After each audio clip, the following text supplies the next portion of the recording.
So Acts 17, verse 16 to 34. Do you want to read? Paul waited at Athens for Silas and Timothy. Paul's spirit within him was provoked as he saw the city full of idols. So he reasoned not only in the synagogue with the Jews and the devout persons, but also in the marketplace every day with anyone who happened to be there. Some of the Epicureans and Stoic philosophers were among those conversing with him. Some said, "What is the babbler trying to say?" Others said, "He seems to be advocating foreign deities." They said this because Paul preached Jesus and the resurrection. The philosophers took hold of Paul, brought him to the Areopagus. They said, "May we know what this new teaching is that you proclaim? You bring strange things to our ears. So we want to know what these things mean."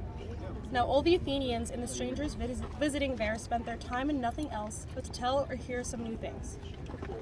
Paul stood in the midst of the Areopagus and said, "You men of Athens, I perceive that you are very religious in all things.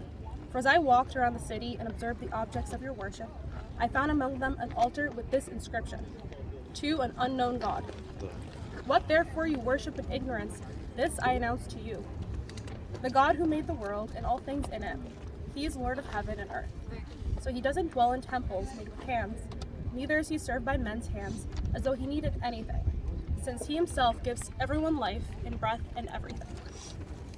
God made from one blood every nation of men to dwell on all the surface of the earth.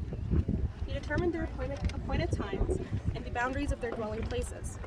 He appointed they should seek the Lord, if perhaps they might reach out for him and find him. He is not far from any one of us, for in him we live and move and have our being. As some of your own poets have said, for we are also his offsprings. Since we are the offsprings of God, we ought not to think that the divine nature is like gold or silver or stone, formed in some image by human art and design. Therefore, whilst God overlooked the times of ignorance, he now commands that all people, everywhere, should repent. The reason is that he has appointed a day in which he will judge the world in righteousness, by the man whom he has ordained. He has given assurance of this to everyone, for raising that man from the dead. When the philosophers heard Paul speak of the resurrection from the dead, some mocked. Others said, "We want to hear you again concerning this." So then Paul went out from among them. However, certain men joined with him and believed. These include Dionysius the Areopagite and a woman named Damaris, among others with them.